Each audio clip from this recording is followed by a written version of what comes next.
Apa deh?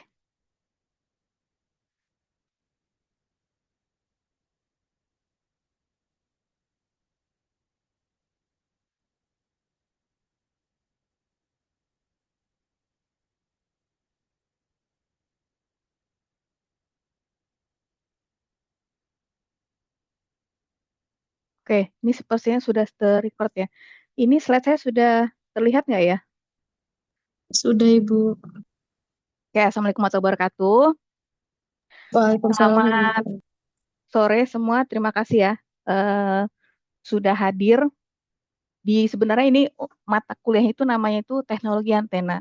Mungkin untuk ada beberapa mahasiswa itu sudah tahu ya teknologi antena itu seperti apa. Mungkin beberapa belum tahu atau bahkan sudah ada gambaran. Kayaknya ini tuh sudah saya jelaskan di mata kuliah pengenalan teknik telekomunikasi kan ya, kalau tidak salah. Saya slide-nya ini terlihat kan ya, Terpina ya. Lihat, Ibu. Oke. Kode mata kuliah antena itu untuk kurikulum baru nanti AA K3 NA B2. Oke. Namanya berubah menjadi teknologi antena karena kita kurikulumnya baru. Oh, lupa ya, saya harusnya on cam dulu. Saya terlihat kan ya? Terlihat kan Lihat, Astin? Ibu. Oke, sip.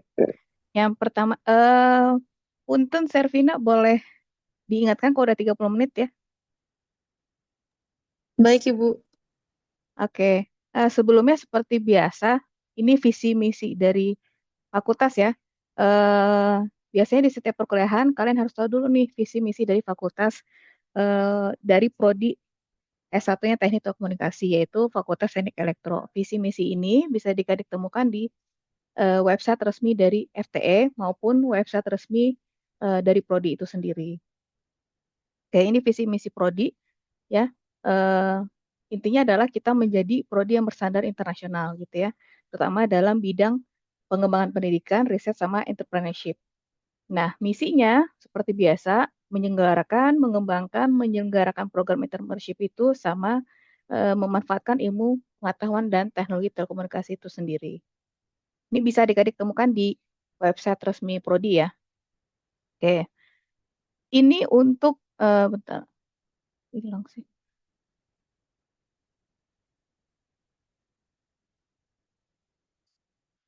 Nah, ini untuk model pembelajaran karena kita sistemnya OBE ya, ada beberapa jenis dari 1 sampai 14. Tapi ini tidak akan saya terapkan semuanya. Ya, saya tergantung kepada kondisi dari kelas itu sendiri.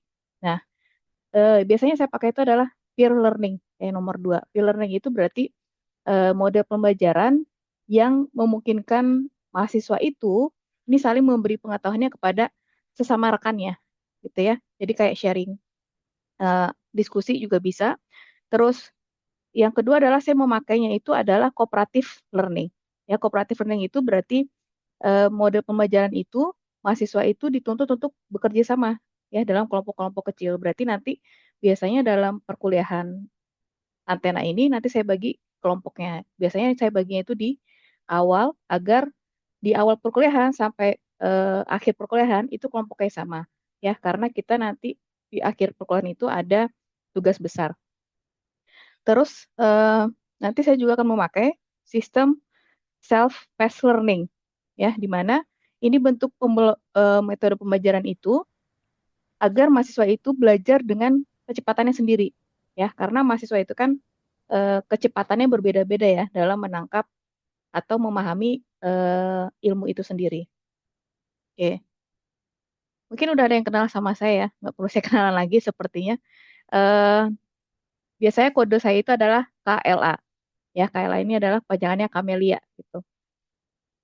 Terus, nah, seperti biasa, setiap mata kuliah itu pasti ada PLO dan CLO-nya.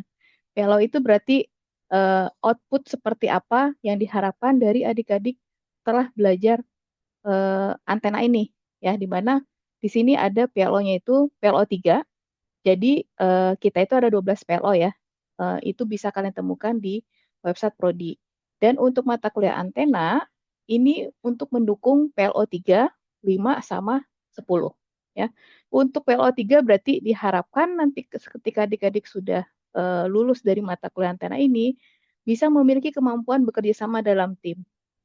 Oke, di mana ini dalam tim ini seperti salah satunya adalah kita akan ada diskusi berkelompok dan juga tugas besar di akhir perkuliahan nanti.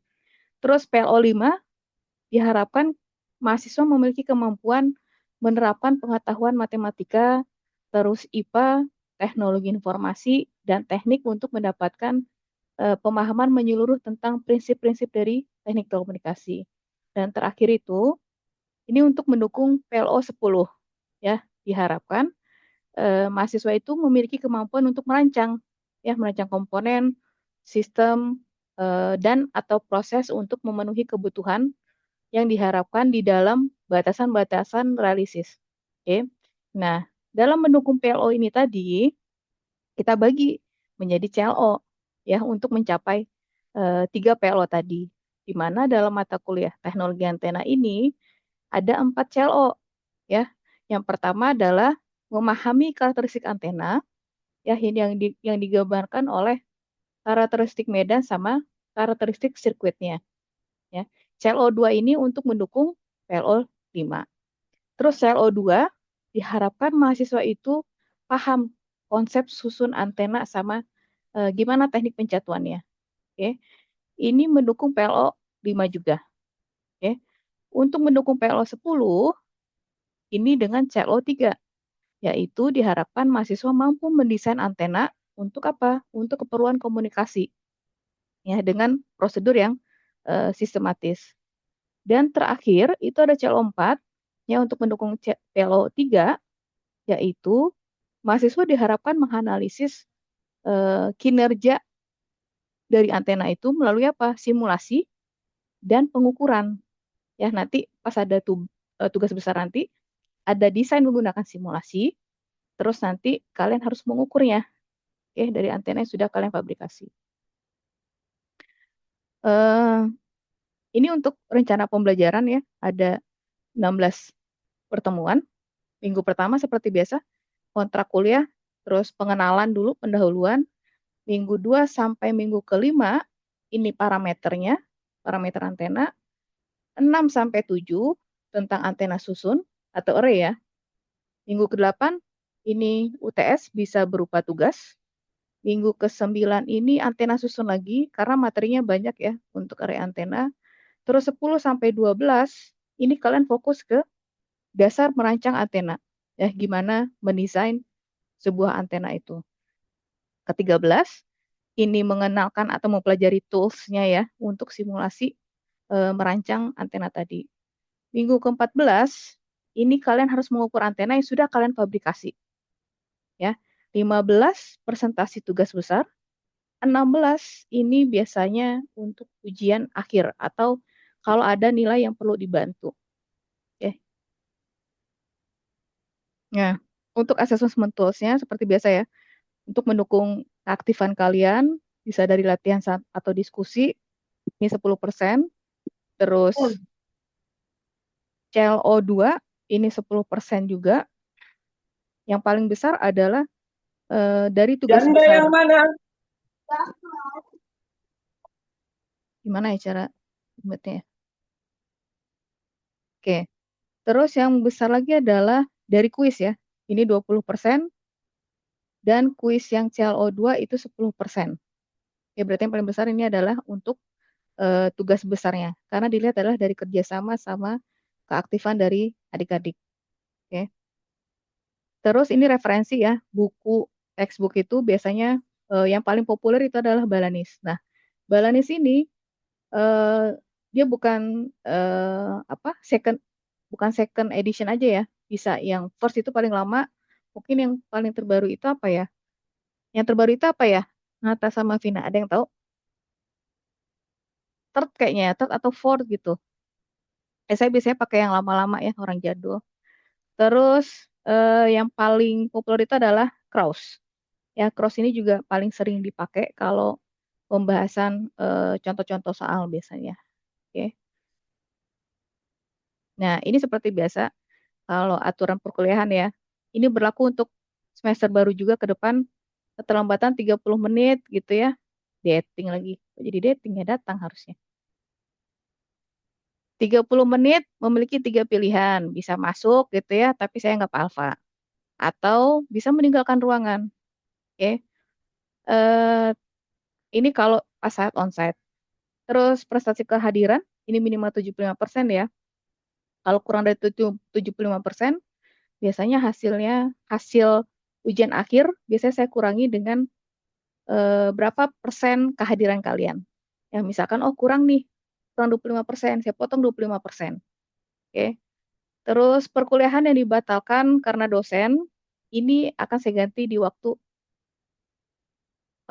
mendatang ya, berdasarkan kesepakatan antara mahasiswa juga. Oke, biasanya minimal 12 jam sebelum perkuliahan. Tapi kalau saya terlupa gitu ya, mohon KM biasanya mengingatkan saya gitu ya, 1 hari sebelumnya.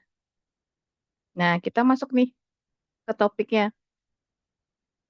Kalau adik-adik pernah dengar kata antena itu biasanya apa ya? Ada yang tahu? Kayak 2021 tahu ya?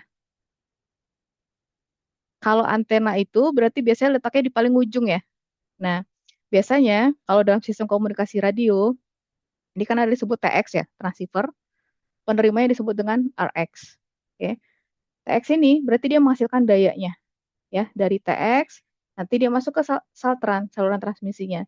Bisa berupa apa? Bisa berupa optik, terus bisa berupa apa lagi ya? Populer itu optik ya kalau nggak salah ya. Selain optik apa lagi sebelum ke antena? Ada yang tahu nggak? Ada yang tahu, Nata? Biasanya selain optik itu apa?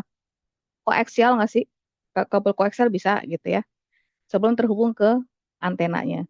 Nah, pas sampai di antena, barulah informasi tadi yang sudah diolah ini ditransmisikan ya melalui udara, terus diterima sama si RX ya, sama di antena RX ya, nanti diolah lagi sinyal yang diterima tadi.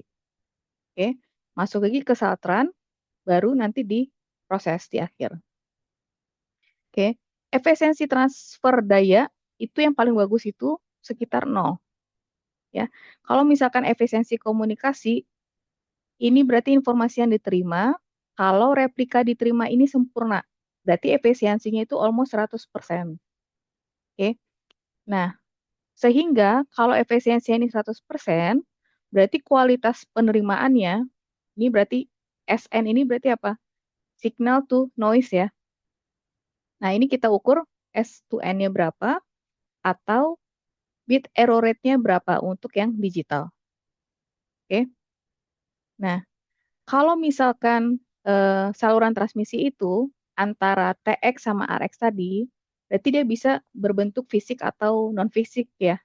Misalkan kalau non-fisik itu udara, vakum gitu ya, ruang bebas. Nah, ruang bebas ini dia bisa berupa atmosfer ya. Dan ini terjadi gelombang elektromagnetik terjadi kalau ada empat nih yang terjadi, yaitu pembiasan atau pembelokan gitu ya, terus dipantulkan, dihamburkan, atau diserap. Oke. Kalau dibias itu maksudnya kayak apa ya? Ada yang tahu? Di sini siapa ya? Ada yang tahu? Tina tahu? Masih ingat pembiasan? Kalau dari Bisa. gambar 4 ini apa? Kalau pensil dimasukin ke air gitu ya, ini disebut apa? Kan kayak Dibelokkan patah bukan, ya. Bu? Ya, berarti pembiasan ya. Pembiasan itu Iya, berarti Bu. seperti pensil yang kita masukkan ke air gitu ya. Berarti sinar datang, nanti dia masuk ke medium 2-nya ya, yang lebih besar. Nanti dia si sudut biasnya ini mendekati garis normal. Garis normal ini yang putus-putus warna merah ini.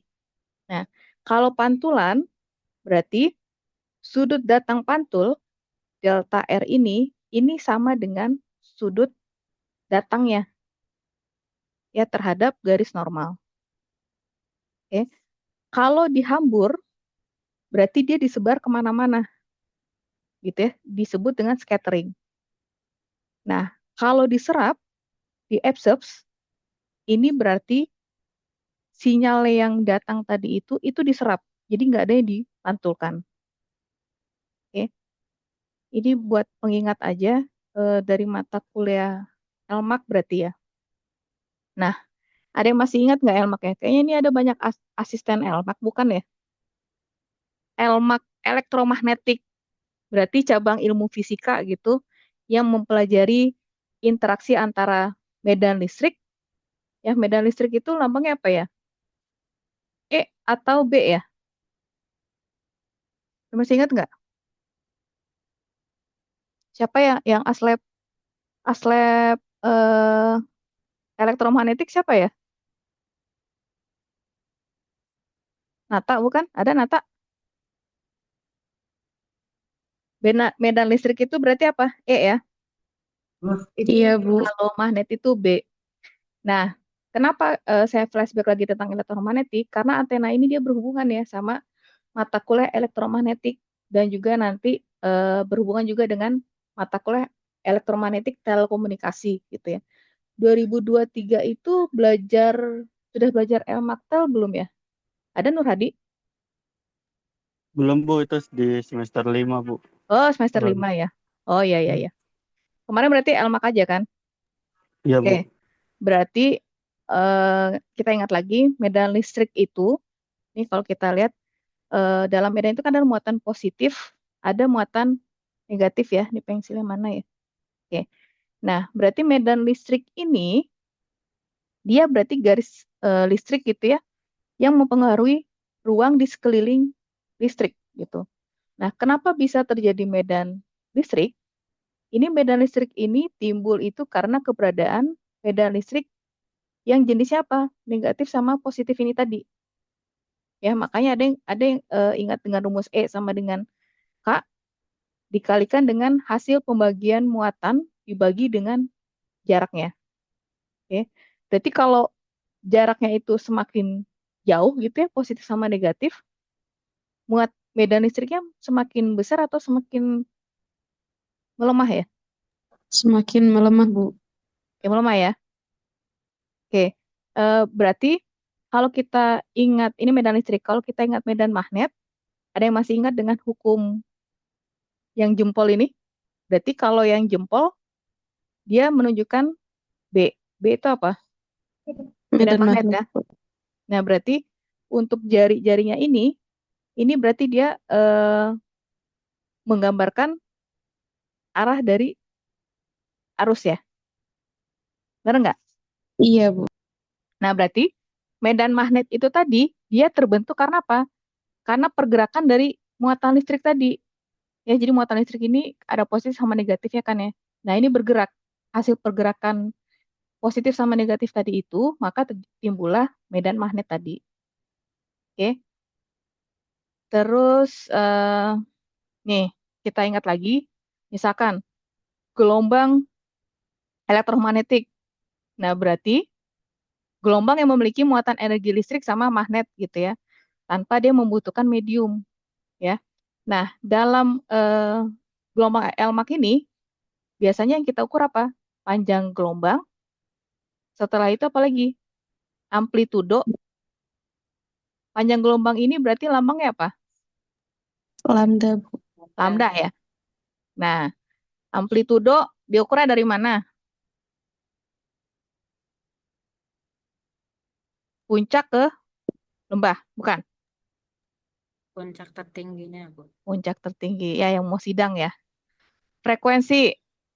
Berarti satu frekuensi berarti satu ini. Atau gimana? Frekuensi itu berapa banyak gelombang dalam satu periode, Bu? Dalam satu periode. Oke, berarti periode itu T ya. Terus yang keempat adalah kita ukur dengan kecepatan ya. Nanti dalam antena ini yang kita perlukan adalah paling kita hitung adalah frekuensi sama panjang gelombang ya. Terus kok ngeheng ya? Sifat dari gelombang Elmak itu dia dapat merambat pada ruang hampa gitu ya, terus merupakan gelombang transversal, oke, terus dia merambat pada arus lurus, terus B sama E-nya itu dia saling tegak lurus. Ya ini kan ada gambar biru sama merah ya. Nah, ini ada video ya. Video ini,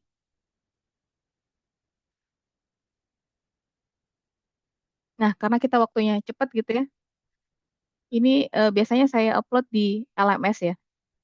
Nah, gelombang transversal ini dia dapat mengalami tadi ya, refleksi, pemantulan, terus interferensi, terus apalagi difraksi sama polarisasi. Oke. Terus ini saya skip dulu. Nah, berarti antena digunakan untuk apa? Biasanya antena itu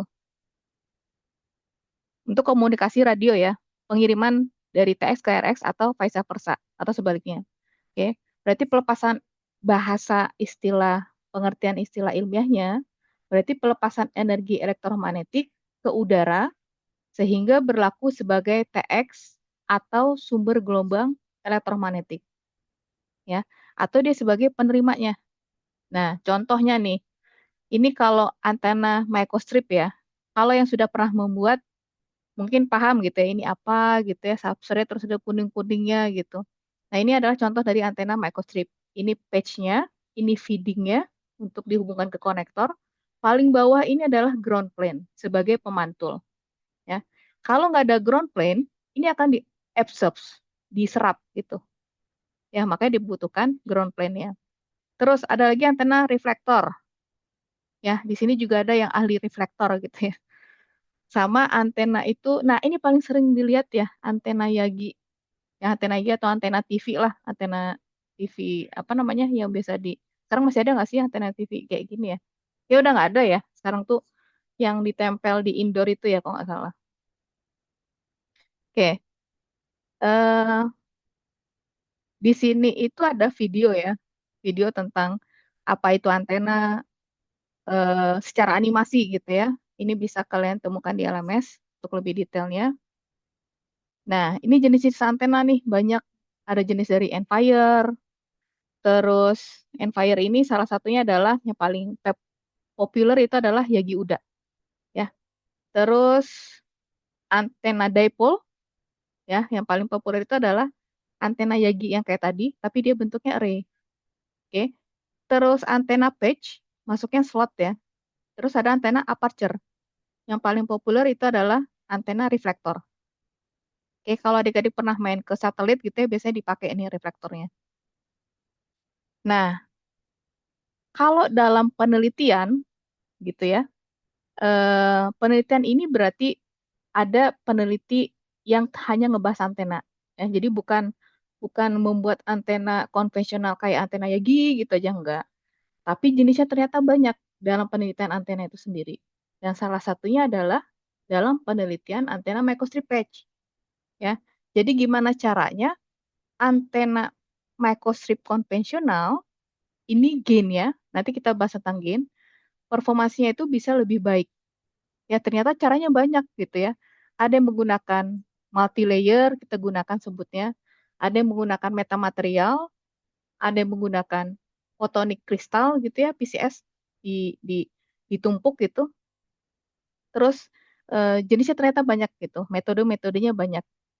Untuk apa? Untuk meningkatkan performansi dari gain ini. Ya, ini salah satu contoh penelitian dalam bidang antena gitu.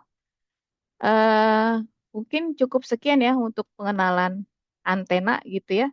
Nah, biasanya di mata kuliah antena ini untuk yang semester berikut-berikutnya gitu ya.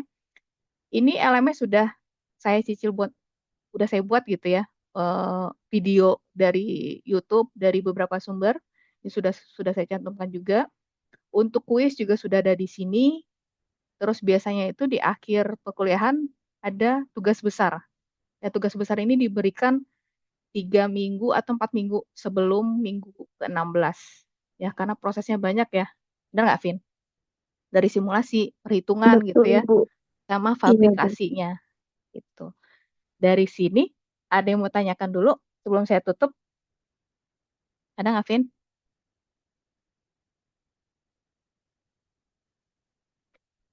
Atau ada yang mau bertanya nih, kenapa ukuran frekuensi antena itu bisa berbeda-beda? Ada yang tahu nggak?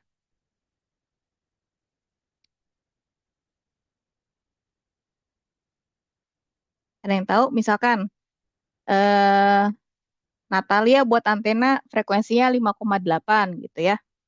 Ukurannya 70 sen 70 mm kali 70 mm. Vina buat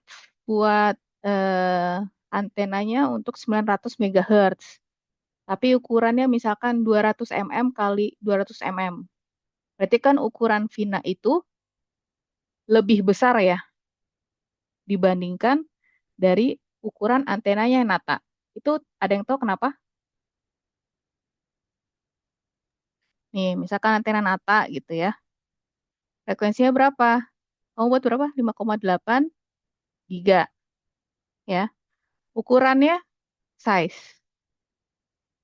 Size-nya misal 70 sekitar mm kali 70. Nah, kalau antenanya Vina, anggaplah antena ya, RFID itu. Frekuensinya berapa ya, kemarin Vin? Sekitar 900 ya. 900 ya, Bu. 950. 900 megahertz. Ya, kalau tadi kan ini hertznya kurang. Terus ukurannya ternyata misal berapa ya? 200 mm kali 200 mm. Nah, ini berbeda ya, frekuensi berbeda, ukurannya berbeda. Ya, berarti bisa disimpulkan apa ini dari frekuensi sama ukuran? Semakin besar frekuensi, maka semakin kecil ukuran antenanya, Bu. Oke, berarti ada yang pernah rumus ini ya, lambda sama dengan C per F ya? Ya. Ya enggak? Ya, yang mau Iya, sidak Bu. nih. Berarti kalau frekuensinya semakin tinggi, ukurannya semakin kecil. Kecil, Karena iya, apa? Bu. Dia berhubungan sama panjang gelombang. Ya enggak? Betul, Ibu. Betul ya? Selamat sidang kalau begitu. Oke, dari sini saya pertanyakan. Oke, sudah tidak ada ya. Mengingat waktu, sudah hampir 30 menit kayaknya ya. Oke, Iya, Ibu. eh, kalau misalkan ada yang penasaran sama apa namanya LMS-nya, nanti saya buka ya. Kalian bisa lihat saya nyontek sedikit untuk kuisnya. Oke, terima kasih banyak atas waktunya ya. Saya mau ada salah kata. Kita ketemu lagi mungkin di next perkuliahan yang benar-benar perkuliahan. Oke, hatur nuhun ya. Saya izin end meeting dulu. Assalamualaikum Terima warahmatullahi kasih, Ibu. wabarakatuh. Waalaikumsalam warahmatullahi wabarakatuh. Terima kasih, Bu.